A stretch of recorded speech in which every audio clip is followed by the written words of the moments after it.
And with former Brockville Brave Jamie Mayo, actually, as time flies, Jamie, I mean, it goes back to 2010. Quite a memory, eh? To get things going for yourself and all that. Phenomenal, one of the greatest Brave years ever, and then to top it off with a Fred Page Cup win here 6 years ago. Yeah, it's always great to come back. So many fond memories, especially 2010, winning the Fred Page Cup in front of the home crowd and heading off to Dauphin for the RBC Cup was something I'm always going to remember in my hockey life. And working for great people like the Gills and working with coaches like Matt Ward and Jason Hawkins and GMs like Adam Gibson, it was really great atmosphere. It made it fun for the long drive from Ottawa to come up here, but when you got here, it was just great, and I still have so many fond memories of being a part of the Braves organization. It's still very special for me to come back here. And then moving forward, I mean, two great organizations in the Canadians and now the Ottawa Junior Senators. So maybe along the lines a little blessed with some pretty good hockey teams. Absolutely, like when I was here with Todd, Jason Clark and Carlton Place, knows how to recruit and build championship teams, and we're trying to do the same thing with Marty Dagenet and Dan Sorvin in Ottawa. And it's just really great to go to the rink and be with kids that are working hard and want to get to the next level. And I think it makes it real easy to head to the rink every day because you've got great kids. Ottawa Junior Senators, Martin Dagenet's done a heck of a job there. You guys, I mean, right in the thick of things the last few years, and this year, no different.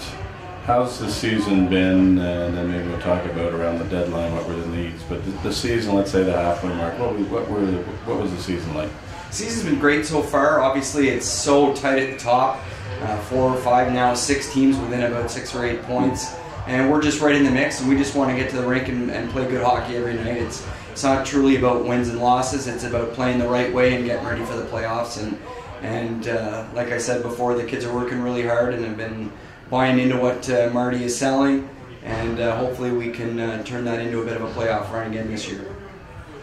I guess you guys perceived that there were some needs, so you did make some changes around the deadline or prior to the deadline this summer, and that one of the acquisitions, Jody Sullivan.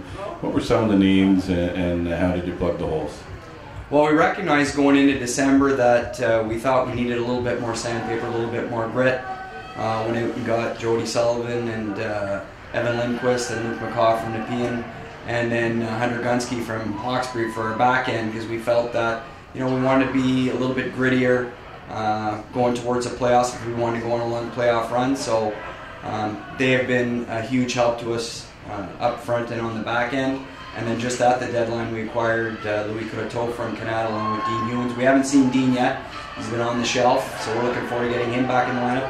And Louis has been great, killing penalties, providing us with a little bit of offense as well. So again, most of the moves that we made were directed by trying to go on a long playoff run, and we hope we'll find out in 6 to 8 weeks if we're successful or not.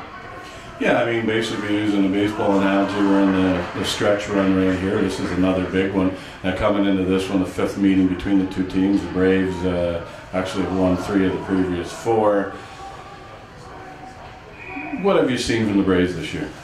Well, they've had a great foundation. When Dustin arrived here, they had a lot of building blocks in place, and he's tweaked it and added a few guys. And they're as deep and as talented up front as any team in the league. And if you give them time and space, they'll burn you. And they did it the last time we were here.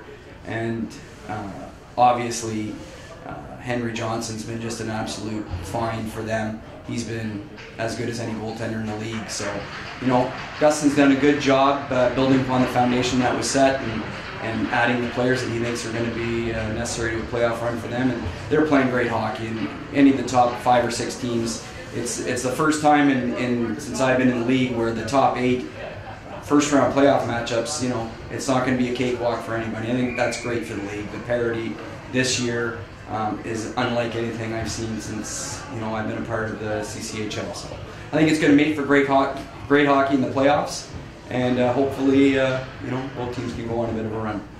Absolutely. And I guess the other thing we talk about streaks.